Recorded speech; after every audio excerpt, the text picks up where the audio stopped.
Hi everyone, it's Artist from Carpentry. In today's video I'll share, I think, one of the most important videos for a carpenter. So what I've got here is a bench grinder for sharpening chisels.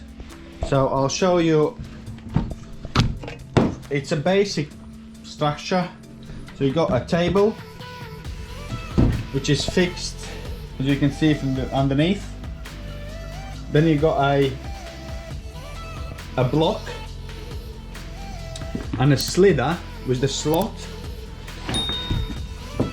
So that is so you can adjust the bench for chisels.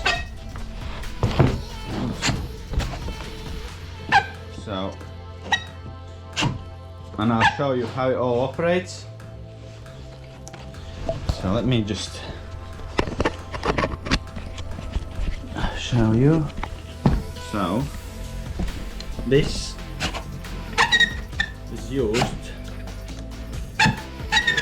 for you to, okay, for example, this chisel. So I adjust it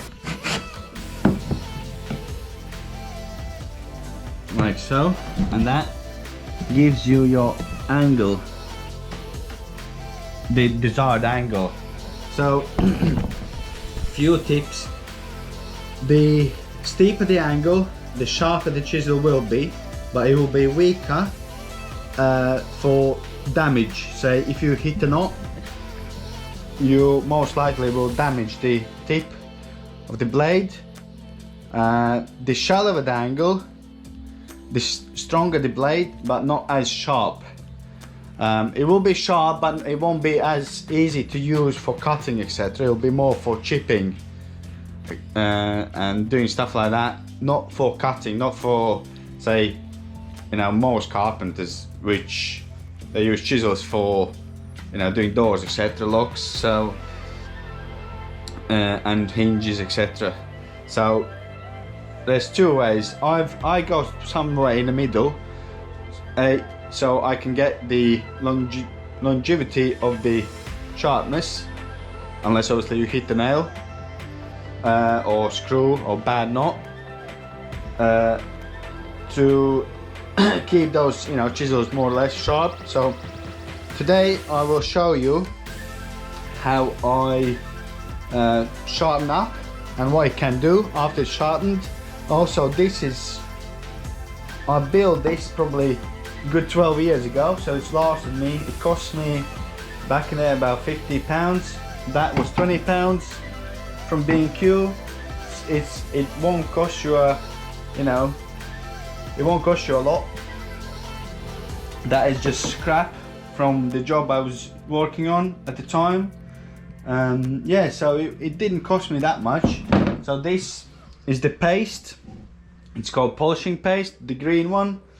I had a big slab, probably about 150 millimeters long, I can't remember, and that lasted me all these years. So yeah, it's, you know, quite efficient, I would say. But I'll show you that I'm not only saying, also you're gonna need water to cool your, so to cool your blade down so you don't burn it. So I'll show you that it's not really cutting that well. It's sort of tearing it, as you can see, the paper. So we'll do the first one.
So this is the finish you get.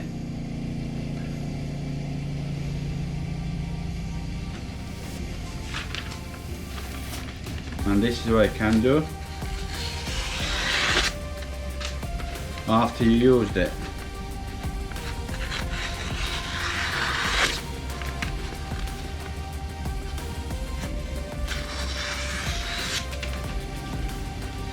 So obviously you need to take care of your fingers after it's been sharpened, like so, because it will be sharp. Probably the downside is it won't hold sharpness as well as if you would have done it on a stone, as taught in a college. But the speed, I think, outweighs the, you know, this disadvantage, because as you could see, literally you can sharpen your chisel in about 3 to 5 minutes, not even that, depending obviously on how bad the chisel is. So what I got here, so this is a quite fine grit cutter disc. That was you can buy them. I bought all this online. Can't remember where I got, probably there on Amazon or something. It's a cloth, like a disc, and then obviously your green paste for polishing paste. Green, I think I went for green because it gives that, you know, that finish, because there's several colors if I remember correctly. I haven't looked lately because obviously I still got this, and it will last you, you know, good, probably that slab will last you good 15 years, 10-15 years, which it has to me, to be honest. So yeah, basically this is it. This is what I wanted to share. That's the, you know, finish you can get and sharpness on your chisels fairly quickly. Obviously it will take you longer to get if you hit a screw or something, but basically what it is, I'll show you. So you got a platform with a slot in the middle, and with your guide, these crossbars are to hold this together, because obviously you've got a slot, and then that with the nut and a washer, just so you can fix it in position, and you use this to adjust where you want to be with your chisel. And let me just demonstrate again, like so. So that way you get your angles on where you want to be, where you want, or sort of what angle on a chisel you would like. As I said, if you go for shallow, it will be strong or stronger, but it won't be as sharp. If you need it sharp, you go shallower for cutting, you know, but like cutting layer by layer way, rather than, you know, notching it out. So it really depends what you're sharpening for. So yeah, I hope you will find this useful, and if you got any questions, please ask. I'll try to answer them, and I'll catch up with you in the next video.